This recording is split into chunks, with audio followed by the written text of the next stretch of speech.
วัสดีค่ะเด็กๆวันนี้คุณครูจะพาเรียนมาร้อยลูกปัด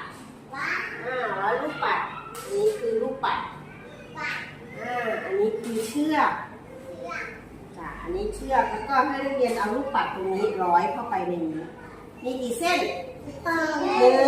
2 3 4 4 เส้นให้นักเรียนเอาลูกปัดร้อยให้ครบทั้ง4 เส้นนี้เลยเข้าใจไหม